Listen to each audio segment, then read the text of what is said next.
আমরা কি এটা দেখতে পাচ্ছি? আলহামদুলিল্লাহ, ব্যাখ্যার দরকার নেই, সময় শর্ট, আপনারা বুঝে নেন। রাসূল বলেছেন কিয়ামতের আগে মানুষ জেনা করবে, জেনাকে মানুষ জেনা মনে করবে এটা অ্যাফেয়ার, ছেলে মেয়ের ক্রাশ, এখন নতুন শব্দ আসে কি ক্রাশ, চোখে চোখে কন্ট্যাক্ট হবে, কো এডুকেশনের মাধ্যমে মোবাইল নাম্বার এক্সচেঞ্জ হবে, রাতের বেলা কথা হবে, ফোন হবে, তারপর চা খাবে, কফি খাবে, ঘুরবে, আস্তে আস্তে বেড়ে যাবে, তারপরে ব্রেকআপ হয়ে যাবে। তাদের কাছে সিম্পল, এটা খুব সিম্পল সিলি ব্যাপার। আর কোরআনের কাছে এটা কি? জিনা, এক কথায় কি জিনা। জিনায় লিপ্ত থাকা অবস্থায় দোয়া কবুল হয় না, কিন্তু মানুষ যদি এটা থেকে বের হয়ে তওবা করে আল্লাহর জন্যে, তার দোয়া অনেক বড় মানুষের দোয়ার মতো কবুল হয়। ওই 3 বন্ধুর একটা হাদিস আছে না, গুহার মধ্যে চাচাতো বোনকে একা পেয়েও সে ফিরে আসছিল আল্লাহর ভয়ে, আল্লাহ পাক তাকে গুহা থেকে বাঁচায় দিচ্ছেন না? হাদিসটা পড়ে দেখবেন, অনেক বড় হাদিস। জিনা থেকে দূরে থাকলে হৃদয়ে নূর আসবে। আপনি আমি যদি আমাদের চোখকে এই পর্যায়ে নিয়ে যেতে পারি যে কোনো গায়রে মাহরামের দিকে চোখ পড়লে আমরা নামিয়ে নিচ্ছি, তখন আপনি ফিল করবেন আপনার মনের মধ্যে নূর আসছে। এই যে আমি এখন একটা লেকচার দিচ্ছি, আমার খুব ভালো লাগছে, ঠিক রাস্তায় যেতে যেতে যদি আমি 8-10টা মেয়ের দিকে তাকাই, আমার এই নূরটা উঠে যাবে। জাহান্নামে কেন অনেক নারী থাকবে জানেন? কারণ তারা শুধু নিজেরা অপরাধ করে না, হাজারো মুমিন মানুষের নূর তারা কেড়ে নেয়। দ্যাট ইজ ওয়াই তারা জাহান্নামে বেশি থাকে। আরেকটা মেজর কারণ হচ্ছে তাদের উদ্ধত মাথা। মেয়েদেরকে বলছি স্পেশালি, হয়তো এই কথাগুলো মেয়েদের কাছে যাবে। তাদের এই উদ্ধত মাথা আল্লাহর বিধানের সামনে আত্মসমর্পণ করতে চায় না। তাদের এই উদ্ধত মাথাটা আল্লাহর বিধানের সামনে আত্মসমর্পণ করতে চায় না, এ কারণে তারা জাহান্নামে বেশি থাকবে। যে কোনো বিধান আল্লাহ তাদের সামনে বলেন, সব মেয়ের কথা বলছি না, ম্যাক্সিমাম বিভিন্ন যুক্তি তারা দিবে। সামি'না ওয়া আতা'না এই পর্যায়ের না, যুক্তি দিবে। পর্দা করলে কি এখন কেমন করে চাকরি করব, পর্দা করলে কেমন করে পড়াশোনা করা যায়, এখন তো যাইতেই হচ্ছে, কিছু তো করার নাই, বিভিন্ন যুক্তি, হাজারটা যুক্তি তারা দিবে। কে জানি তাদের ব্রেনটাকে পুরো ওয়াশ করে ফেলছে। আমি আপনাদেরকে বলছি কে করেছে? এটা করেছে স্বয়ং দাজ্জাল, স্বয়ং দাজ্জাল। কারণ হাদিস একটা আছে, রাসূল সাল্লাল্লাহু আলাইহি ওয়াসাল্লাম বলেছেন দাজ্জালের শেষ অনুসারী হবে এক শ্রেণীর নারী। মাশাআল্লাহ, দাজ্জালের শেষ অনুসারী হবে এক শ্রেণীর নারী।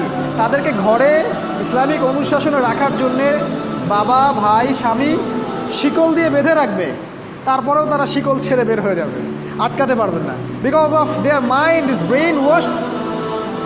এ কারণে দেখা যায় তাদেরকে যখন কোনো বিধানের কথা আপনি বলবেন, তাদের এই উদ্ধত মাথাটা আল্লাহর বিধানের সামনে অবনত হতে চায় না, বিভিন্ন যুক্তিতর্ক তারা দেয়। এই কারণেই তাদের সংখ্যাটা জাহান্নামে বেশি হবে। আরও কারণ আছে, রাসূল বলেছেন সারা জীবন তাদের জন্য করবেন। স্পেশালি তাদের উদ্দেশ্য করে বলছি যাদের অ্যাফেয়ার আছে। যতই করেন, যত কিছুই করেন না কেন, আপনি যদি তাকে ভোগ বিলাস এবং পার্থিব সুখ শান্তি দিতে না পারেন, সে আপনাকে চিনবে না এক সময়। আপনি যদি আমাদের কথা বিশ্বাস না করেন, লিখে রাখতে পারেন। আর এমনিতে লিগ্যাল বৈবাহিক সম্পর্কেও সারা জীবন অনেক কিছু করবেন, হঠাৎ একদিন কোনো একটা কারণে ঝগড়া লেগে গেছে, তখন দেখবেন সে বলে বসবে সারা জীবন তোমার কাছে কিছুই পেলাম। আমি নারীদেরকে ছোট করছি না, তাদের কিছু কিছু পয়েন্ট বলছি, এইসব কারণে তারা জাহান্নামে থাকবে। আমি একটু এই কথাটা না বললে জাস্টিস হবে না। রাসূল সাল্লাল্লাহু আলাইহি ওয়াসাল্লাম মেরাজে গিয়েছিলেন, আপনারা জানেন। তিনি মেরাজের রাতে অনেক অলৌকিক জিনিস দেখেছেন, নবীদের সাথে সাক্ষাৎ করেছেন, ইভেন আল্লাহর সাথে কথা বলেছেন, আল্লাহর নূর দেখেছেন। এই সময় সবাই তাকে হাসি মুখে সম্বর্ধনা জানিয়েছিল। যার সাথেই দেখা হয়েছে তার সাথেই তিনি হাসি মুখে অভ্যর্থনা তাকে জানিয়েছে, আসসালামু আলাইকা আইয়ুহান নবী, সবাই বলেছে হাসি মুখে।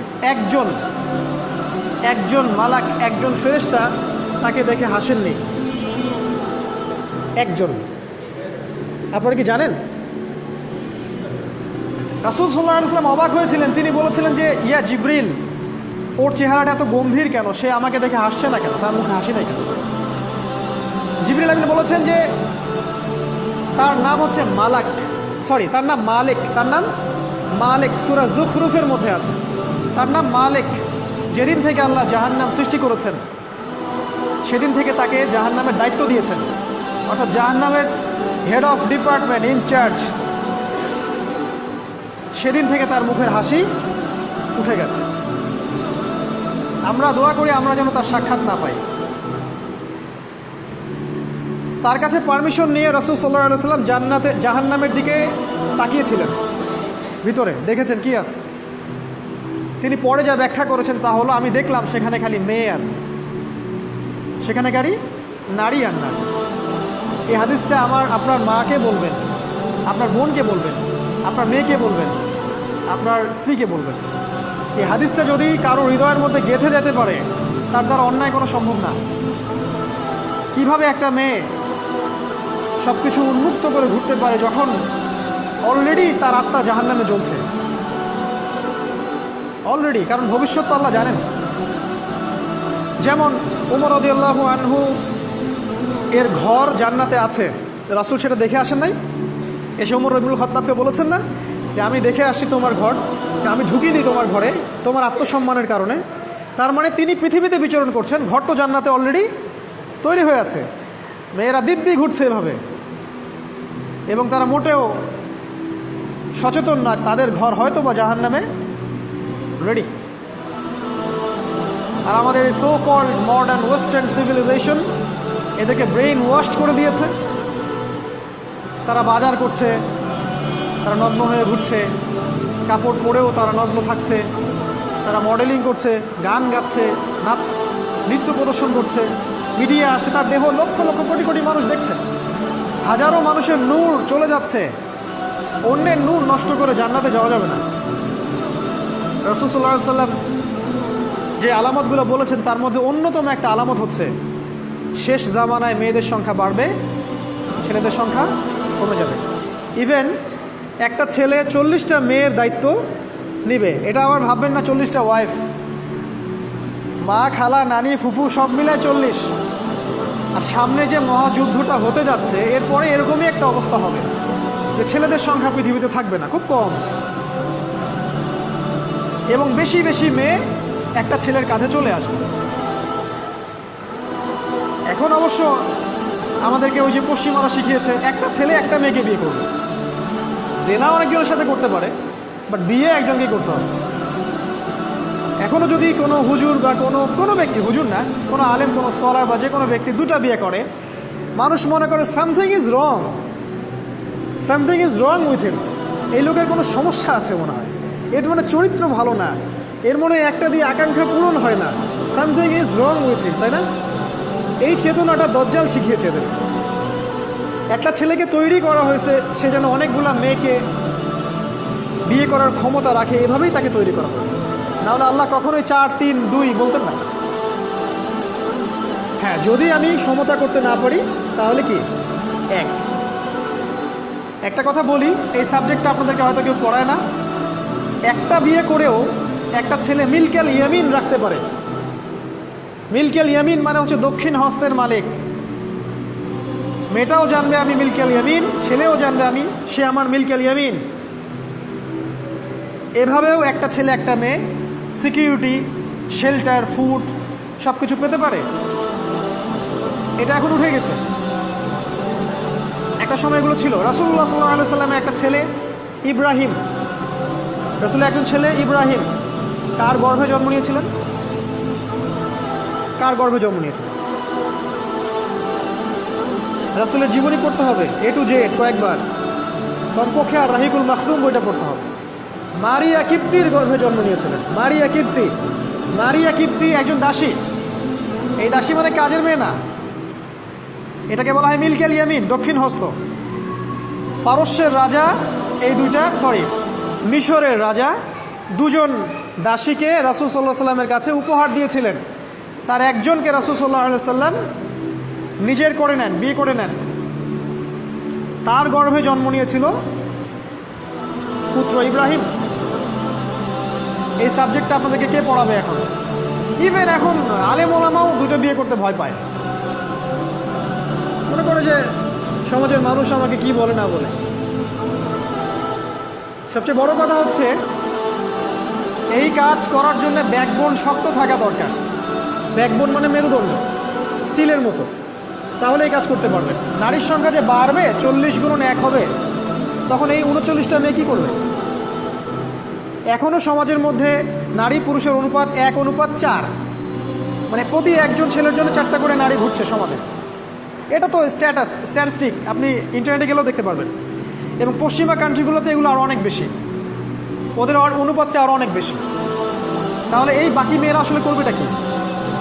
সবাই যদি একটা করে বিয়ে করে, তাহলে বাকি মেয়েদের কী হবে? তারা কি পতিতালয়ের সম্পত্তি হবে? ওদের যৌন অধিকার নাই? ওরা শারীরিক, মানসিক, শেল্টার, ফুড, খাবার, পানীয় এগুলোর অধিকার রাখে না? এখানে নারীবাদীরা কি বলবে? সব নারীবাদী, এদেশের যত নারীবাদী আছে, সেকুলারিজম, এই নারীবাদীরা বেশিরভাগই দজ্জালের এজেন্ট। নিজ হাতে দজ্জাল ট্রেনিং দিয়ে এদেরকে তৈরি করেছে। আপনারা হয়তো ভাবছেন দজ্জাল তো এখনো বের হয় নাই, ট্রেনিং দিল কিভাবে? আমরা কি ইবলিসকে দেখি? ইবলিস নাই, ওর অস্তিত্ব নাই। এখানে ফেরেশতারা ঘিরে রাখছেন, এটা দ্বীনি মজলিস, কেউ দেখতে পাচ্ছি? তাদের অস্তিত্বকে অস্বীকার করতে পারেন? দাজ্জালও এরকমই একটা এভিডেন্স, এরকম একটা সোল। সে অলরেডি রিলিজড, সে শুধু মানুষের রূপে আমাদের সামনে আসেনি, সামনেই আসবে। একজন ইহুদির যুবকের বেশ ধরে সে সামনে আসবে। কিয়ামতের এভিডেন্স হচ্ছে নারীর সংখ্যা বাড়বে, পুরুষের সংখ্যা কমে যাবে। আরেকটা এভিডেন্স হচ্ছে নারী পুরুষের পোশাক পরবে, পুরুষ নারীর পোশাক পরবে। পোশাক মানে কি? জিন্স আর গেঞ্জি? হ্যাঁ, এটাও একটা ব্যাখ্যা। ঢাকায় তো জিন্স আর গেঞ্জি চলছে, টি শার্ট। এখানে অন্য একটা ব্যাপার আছে, আমি সেটা আপনাদেরকে আজকে বলছি। সেটা হলো, এটা শুধু এই পোশাক বলতে শুধু গায়ের পোশাক বোঝানো হয়নি। আল্লাহ বলেনি নারীরা তোমাদের পোশাক, তোমরা নারীদের পোশাক। তার মানে কি? না এটা নারী, এটা আমার ওয়াইফ। কোরআনের আয়াত এবং হাদিসের আয়াতগুলো দুই রকম। মুহকামাত, যেগুলো স্পষ্ট, মুতাশাবিহাত, যেগুলো অস্পষ্ট, যেগুলোকে তাউইল, ব্যাখ্যা করতে হয়। আর তাউইল কারা করবে? যাদেরকে আল্লাহ জ্ঞান দিয়েছেন তারা করবে, সবাই করবে। তাউইল করার পরেও তারা বলবে আল্লাহই ভালো জানেন। এই জন্য আমি বলছি আল্লাহই ভালো জানেন, কিন্তু আমার ব্যাখ্যা হচ্ছে যে এখানে পোশাক বলতে বোঝানো হয়েছে যে মেয়েরা সামাজিক, অর্থনৈতিক, রাজনৈতিক সমস্ত ক্ষেত্রে ছেলেদের নেতৃত্বের আসন নিয়ে নিবে। You are agree with me? আমার সাথে এগ্রি করেন? পরিবার, সমাজ, রাষ্ট্র, সব জায়গায় they will play the functional role of male in society. তারা সমাজে পুরুষের ফাংশনাল রোলটা প্লে করবে, আর পুরুষ নারীর জায়গায় চলে আসবে। ওই যে পিছনে গিয়ে ইয়েস স্যার, সামিয়া না, অত না, এই হবে অবস্থা। এগুলো কি আমরা দেখতে পাচ্ছি? ব্যাখ্যা করার দরকার নেই। তবে একটা হাদিস না বললে ইলমের জাস্টিস হবে না। সেটা হলো, আল্লাহ রাসূল সাল্লাল্লাহু আলাইহি ওয়াসাল্লাম বলেছেন, কোনো কওম ততক্ষণ পর্যন্ত সফল হতে পারে না যতক্ষণ পর্যন্ত তাদের নেতৃত্ব দিবে একজন নারী। হাদিস কি আছে এটা, নাকি বানায় বললাম? তাদেরকে বুখারী খুলে দেখতে বলেন। কোনো কওম, আর রাসূল যখন একটা কথা বলেছেন, তার মানে পৃথিবী উল্টে গেলেও কথাটা সত্য হবে, কিছুই করার নাই। এই কারণে পশ্চিমারা এখন খুব ভয় পাচ্ছে, কারণ রাসূল সাল্লাল্লাহু আলাইহি ওয়াসাল্লামের অনেক ভবিষ্যৎবাণী আছে কিয়ামত সম্পর্কে। ওরাও এখন খুব ভয় পাচ্ছে, ওভার কনসিয়াস, যে এগুলো তো হতেই পারে। এটাকে ঠেকানোর যত পদ্ধতি তারা অবলম্বন করছে, কিন্তু লাভ হবে না। প্রতিটা ইস্যু ওদের বিপর্যয় ডেকে আনবে। যে কোনো ইস্যু হোক, সেটা প্যালেস্টাইন বা কাশ্মীর হোক, সেটা আফগানিস্তান বা পাকিস্তান বা বাংলাদেশ বা বার্মা, কোনো ইস্যুই তাদের জন্য কল্যাণ বয়ে আনবে না। যদি কল্যাণ বয়ে আনে, শুধু মুসলিমদের জন্যই আনবে। কারণ প্রতিটা অন্ধকারের পিছনে একটা সোনালী সকাল আছে। এটা ওরা জানে না, কিন্তু কোরআন এবং হাদিস এটা আছে। অতএব কেউ ধৈর্যহারা হবেন না, ধৈর্যহারা হবেন না, এবং অধৈর্য হয়ে কোনো ইনিশিয়েটিভ নেবেন না, এমন কোনো ইনিশিয়েটিভ নেবেন না যার কারণে উম্মার ক্ষতি হয়। কারণ সামনে যে সময়টা আসছে, এটা আমাদের বিজয়ের সময়, ওদের বিজয়ের সময় নয়। All you have to do, আপনাকে শুধু এতটুকু করতে হবে, জাস্ট বি প্রিপেয়ার ইউরসেলফ। নিজের প্রস্তুতি নিজে নেওয়া শুরু করেন, কারো দিকে দেখার দরকার নেই।